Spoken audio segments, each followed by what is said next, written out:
the biggest improvement to Special Forces since the release of Hearts of Iron 4. And yes, I'm wearing glasses. These are reading glasses. Get over it. One of my gripes with Special Forces from the very beginning is I never really thought they were very effective. In the very beginning of the game, you could make an unlimited amount of them, which I'll admit was kind of goofy, because Romania, with its Special Forces High Command, would make an entire army out of mountaineers, which I just always thought was kind of goofy. Then they set the limits on Special Forces, where you can only have them as a proportion of your total size of your army. This was a good decision, because this limits Special Forces and actually makes them special. However, I didn't like it was just an arbitrary limit, and a lot of time it was frustrating because you wanted to expand your Special Forces, but you were kind of limited because it would just say, no, you can't do that because you need to expand the existing size of your armed forces. And then it kind of forces you to exploit by just spamming a bunch of crappy battalions just so you can make your Special Forces division bigger. I don't like that. Maybe they'll come back to that later. I've looked through this dev diary and it doesn't mention that. Maybe they'll come to that later. Please change the way Special Forces are allocated. That'd be great. Anyway, without further ado, Special Forces now has a doctrine. So in the past, it was a bunch of research in the research tree right at the bottom of infantry. Can you remember it? No, you can't remember it? Yeah, I didn't even know it was down there as well. I forget about it all the time. A lot of the bonuses aren't very good. They're not worth your time. They're not worth researching as well. Everyone would ignore them. My presumption is they've been removed now. And now we have this. Oh my damn. Now we can actually see what these do. And I'll admit, from reading through this dev diary, some of the things in here really excite me. Let's go. So there are 3 special branches. We have Mountaineers, Marines, and Paratroopers. Each of them will require the corresponding XP. Army XP, Navy XP, Air XP. Now that's interesting, because as I said in an earlier video, Naval XP is really easy to come by, particularly for like USA, where the hardest to get of the 3 is Air XP. So is it going to mean that this path is going to be less incentivized? I don't know. Maybe they'll tweak the numbers for how XP is allocated. I'm not sure, but definitely I'll be exploiting Marines by going down them immediately, just by exercising my entire Navy as USA. I mean, who wouldn't, right? This will be a part of the free patch, the All at Sea update. Initially, countries can only pick one branch, but some may unlock a second branch through the focus trees during the progression of the war. So my presumption would be, let's say USA and the UK, you initially start off with Marines, but then later in the war, you get access to paratroopers. And maybe as Germany, you would get paratroopers, then later get access to mountaineers as you take over Austria. Just a presumption. It's interesting how, for the first time, we're going to have the ability to unlock 2 trees within a doctrine path. With all the other doctrines, because they kind of overlap, it wouldn't make sense. But this one kind of makes sense. Countries had Marines and paratroopers and mountaineers at the same time, so why not 2? Or why not both? Why not all 3? Anyway, let's go. So the big question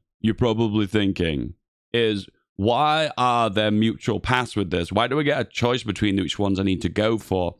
Well, it affects the kind of the doctrine of how Special Forces are used. An example is, let's say the British Marines were all about sabotage as they were landing on the coastlines, destroying infrastructure, for instance, to limit the war effort within those said regions, indicated by, let's say, this icon here. It looks like sabotage by blowing up bridges. Where, for instance, America, when they were using Marines, it was a part of their entire army, using a combined arms tactics as a collaboration of all of their armed forces. So less specialized and more about being a part of your army, just a single arm of your army. I love this one here. Why not all 3 branches? Insert country here. Military use all 3 of these. And the reason they said that is for balance reasons. First of all, the first doctrine for Mountaineers, elevate the Mountaineers, giving soft attack, awesome. Organization plus 5%, awesome. Supply use -0. Okay, it does say down here that it is a decimal issue, so it is reducing supply uses of Mountaineers. That's kind of interesting because it shows they're going to be a part of the front line, but they're not going to make a big impact on, let's say, the supply of the front line. So you could quite easily synergize them with your normal armed forces. I like the idea behind that. However, it's going to have to be a greater reduction than -0. And also, Special Forces cap contribution. So it states later in the dev diary, what that means is you have a portion of your army that's Special Forces, let's say 10% of the total amount. But what it means is now a larger proportion of your Special Forces can be a contribution to Mountaineers. So it basically means that 10% expands to, let's say, 15%, but only that 5% of Mountaineers Those are arbitrary numbers, but that's just a representation of what this number means. Down the Special Forces path, we'll unlock a new support company. Oh, this excites me. And this is the Rangers Support Company, a combat-oriented alternative to a Mountaineer Recon with higher organization and a bonuses to adverse terrain types, which can be further specialized by Mountaineer's branch specializing the following two doctrines. So you can see here, this is the icon for Rangers. Obviously, that's not the right icon. They're going to update that at some point, but it has cold acclimatization factor. So what this is, it's a support company that behaves as a Mountaineer. And now, does this apply to the contribution of Special Forces? I'm going to presume not. But regardless, you add it onto a normal division, and it gives small bonuses to what the Mountaineers would normally give. For my case, because this requires less micromanagement, you don't have to have an individual Special Forces division. In that case, this feels like the winner to me. It feels like less micromanagement, easy stats, don't have to waste XP by making an individual division. For my case, this is the win. I could definitely see myself using these as a part of my armed forces. And you can see here, Cold Weather Specialist gives a big attack bonus and a defense bonus in snow. This doesn't excite me too much. I know the terrain penalties for snow are pretty big, so removing some of those penalties is going to be worthwhile. The reason it doesn't excite me is because snow is kind of only a few months of the year, if that, in Hearts of Iron 4. It makes me wonder, do I want to take advantage of a bonus that's only going to partially benefit me at a very small window of the year? I prefer broad bonuses other than the ones that apply to certain terrain types. Anyway, let's continue. Alternatively, you got the choice between Cold Specialists and Rough Terrain Specialists. Now, this one gives a bonus to Rangers, which is blank. And also it gives a Mountaineer bonus of plus 15% attack and plus 10% defense. I'm going to be honest with you, this one is the win for me. At the end of the day, the hardest terrain to crack in the game is mountains. You could argue maybe wetlands too, and big rivers are difficult as well. But overall, mountains are definitely tough. And there's a lot of mountains throughout the entirety of the world. So anything that's going to give you the ability to crack over mountains throughout the entirety of the year is definitely a win. This one is a better one, in my opinion, than this one. I think, in all fairness, this bonus for snow needs to be doubled. Just to take into account that snow is only a temporary thing. It only happens for a very small window of the year, where mountains exist in their present form throughout the entirety of the year. So this is a bonus that only affects you when attacking mountains, but year round. But this only affects you when you're attacking snow, which is a very portion of the year. Anyway, just a balancing thing. Well, we won't go into each doctrine individually. We're making sure that the new battalion modifiers to adjust how you are incentivized to build divisions. In this case, it says battalion modifier, which I presume is an artillery but line battalion as a part of your division, gives a bonus of 15% breakthrough. Now, is that 15% breakthrough for that battalion or the entirety of the division? It'll be just that battalion, wouldn't it? Do artillery battalions even have a lot of breakthrough to begin with? So 15% of not very much is still not that very much, is it? So the biggest issue is artillery suffer from a big penalty attacking mountains anyway, so a lot of this extra bonus might look big at 15%. You're losing most of it anyway. If you've not already guessed, guys, a lot of you guys like to role play as like your favorite country special forces. And listen, that's cool. If you that's how you enjoy the game, you play the way you want to play. I lean more towards min-maxing, and I get way more enjoyment from looking at the most optimal divisions and finding the most optimal stats. This one is interesting. Hold the line. Mountaineers combat with minus 0.2. Presumed per battalion. So making the combat width smaller means you can get more Mountaineers within a set province, so therefore you can defend the mountains better. From my perspective, Mountaineers have only really been effective as a defensive measure. At the end of the day, when you're attacking mountains, you're suffering from those big penalties, even when you with Mountaineers, which have an attack bonus. So at the end of the day, defending with Mountaineers is the most optimal way of playing with them. It's curious to see in a real-world scenario what difference this would make with the combat width reduction. Next up, the backbone of the armed forces, which is this one here. I thought this was a woman. Gives 10% extra soft attack, which is amazing. Special Forces Division training time minus 20%. Okay. Mountaineers Special Forces cap contribution minus 25%. Let me just recap, make sure I'm understanding this correctly. So the Special Forces cap contribution is a dynamic modifier that reduces the cap contribution, cap consumption of that Special Forces type when counted against your cap. So you'll be able to support significantly more Mountaineers, but not more paratroopers or Marines. Right. The only downside to this is I feel like the calculation for it is a little bit complex. So it's a percentage of a percentage. They need to make it really clear in like the army tab where it shows the percentage of special forces, how these numbers are broken down and just a visual number to show you how much you can make of a certain type. This isn't amazing, but it's okay. It all comes down to how many extra battalions this would actually give you. Be curious to see if half of your army would be consist of mountaineers with these bonuses. That'd be really cool to see. I'm okay with that because at least you've worked towards those and you've unlocked these doctrines to work towards that destination. So it feels like it's worth it. Next up, we have shared instructors, which I believe... Oh, it's this one. So this one is this one, Backbone. And this one, the lady, I keep calling it a lady, is the shared instructors. So special forces get an extra 10% attack universally throughout all special forces. Cold and hot acclimatization is meh. Special force capacity modifier plus 20%. Ooh, that's really big. And then special forces non-combat outer supply minus 10%. So one of them is specializing in mountaineers, almost making mountaineers integrated into the armed forces of your nation. Well, this one is kind of a broad one that affects all special forces and is less so about mountaineers and more about special forces as a whole. Special forces. Take a shot every time I say special forces. Next up, we have Marines. Elevate the Marine Corps. So the naval invasion capacity plus 5 is interesting because this allows you to perform naval invasions if you've not got the research or you've not got the officer corps bonuses. So plus 5 is really useful because one of the issues you find with a lot of small nations is you haven't got the time to research the tech for amphibious invasions. But this is nice that it's the option, just 100 XP. Plus 5 soft attack and plus 5 organization. It's pretty good too. I think they all gain that. The first ones gain all the bonuses to special forces at the top. The new Marines support company is Pioneers, represented by this support rocket artillery. Pioneers are used here to represent Marine trained sappers and combat engineers. There'll be an alternative to the standard military engineers. Oh, so you can have one or the other. They have increased offensive capabilities. Oh, in notable hostile environments. And can be further specialized as shore parties or jungle climate specialists. Wow. It almost feels like engineers being more of a defensive orientated support brigade, where the pioneers tend to be like an engineers, but more on the offensive. I'm presuming, I don't know. So there's a flat bonus for doing amphibious invasions. That's kind of cool, I guess. It doesn't specifically say this is just for Marines, though. Is this for the entirety of your army? If that's the case, then that's really cool.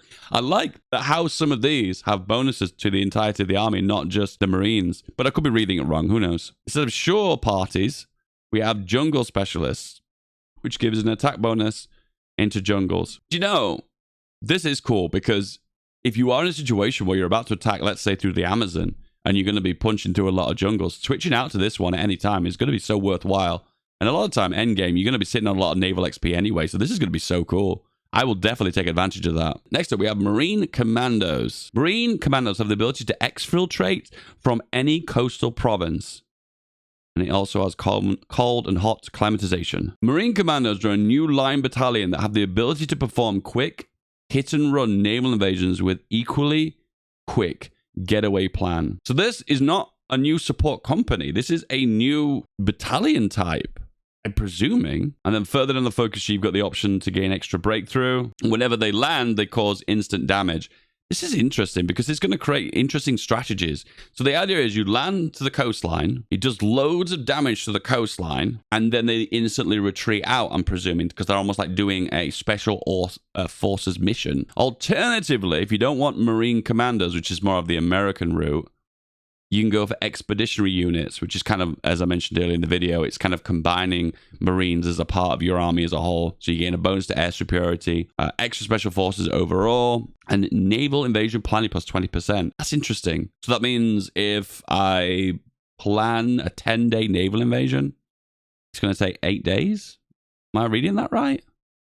So basically, the planning over time is quicker. Once again, I always get confused by these numbers. And finally ends up with special forces attack and also shore bombardment bonuses. You know, one thing that's a bit weird about shore bombardment bonuses is like if you stack all of them on top of each other, there's like a maximum cap of like 25% anyway. So you can never go over the cap anyway. It'd be kind of cool if they let the cap proportionally go higher and higher as a sliding scale if you stack more of the bonuses. But there's not really much of incentive to stack shore bombardment due to the overall cap of, I think it's 25%. Next up, paratroopers. So extra air defense for paratroopers for the transports. And the other bonuses are the same. Reconnaissance and sabotage. Enemy controlled states we paradrop into will receive damage to military factories, civilian factories, and infrastructure. This is so cool. At the end of the day, whenever you did paratroopers, it was always a suicide mission. You were doing it just to kind of just create a distraction or to capitulate a nation quickly. They were the only really two uses for this. But now you can actually drop into enemy territory at the back and just do damage by destroying factories. That is so cool. This effect can occur once per state every 30 days. Paratrooper Special Forces contribution minus 10%. So you are incentivized to try and kill these paratroopers behind enemy lines because they're going to continuously keep doing damage behind enemy lines. That is so cool. Please, I'm praying. 1, add a hotkey for paratroopers, please do that. Make it easy, and please look back on the paratrooper system, because at the minute it's just so fiddly and weird and it just doesn't work right. Please look back on those mechanics, please. They need to be looked at, because at the minute, has anyone done a paradrop before? And you kind of like, the tooltip doesn't give you enough information to let you know what you need to do, and then sometimes you have to replan the order by clicking about 4 or 5 times. It's not very functional. Combat insertion effect. Enemy divisions in states we power drop into will have a current organization reduced. Interesting. So it's almost like the fear of paratroopers within a region damages the organization of the armed forces. Am I reading that correctly? So there are your options, basically. Do you want it to be a reconnaissance and sabotage mission or a combat insertion mission? My question would be, is what if I create 1 battalion special forces for paratroopers, like most people usually do? Am I penalized for using that cheesy tactic? Or is there an incentive to go for a bigger paratrooper division? I'm always curious about stuff like that, because it's like, at the minute, there's not really much incentive to go for a big paratrooper, because at the end of the day, a lot of time you drop behind enemy lines and then you just kind of die, I suppose. I suppose in this case, because you've got the ability to do something every 30 days, which, to be fair, 30 days, that's a long amount of time, isn't it? It's incentivized to keep these alive for a little bit longer, I presume. Next up, we have a new battalion. Support enables airborne light armor. And it just says, it has to be done. That's all it says. Okay. My presumption then is they're going to stop you from power drooping any tanks. But this, when you unlock it, gives the ability to drop light tanks, I'm presuming. Take a shot for every time I say presuming. Okay, so we've got some interesting changes here. So this is signal companies. If you add those on, as a part of your power troopers, you get a bonus of 15% extra defense. So this is more about coordinating behind enemy lines to survive longer, to do more sabotaging or disrupting enemy divisions on the front line. I think one issue with Hoi 4 is that I'm always incentivized to win by conquering territory and painting them out than I am about incentivizing like the war of attrition.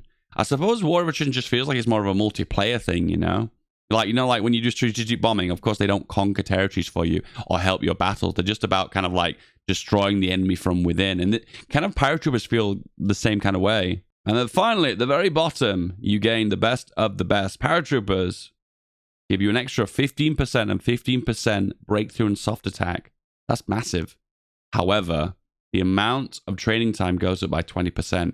That's actually really OP. Oh my God, that's really strong. At the end of the day, I think special forces need to feel intensely strong. They need to feel like they can take on a regular division and not really building up a sweat, you know? They need to feel that. They need to feel stronger, because otherwise, what's the incentive of actually making them? I like this a lot. Alternatively, the other branch gives extra recovery rate for field hospitals. As far as I'm aware, they're increasing the amount of HP you gain with field hospitals as a support company in the new patch. So extra HP, recovery rate improvement, less XP loss, less casualties loss. This field hospital is doing the rounds, isn't doing a lot of things, isn't it? Is this an incentive for them to actually make them, though? And then very finally, strategic airlift cores. Paratrooper transport space reduction. They basically cram them in like sardines. And also Special Forces supply grace plus 24 hours. At the end of the day, the longer they can go without supply behind enemy lines, the paratroopers, the longer they're technically going to survive, aren't they?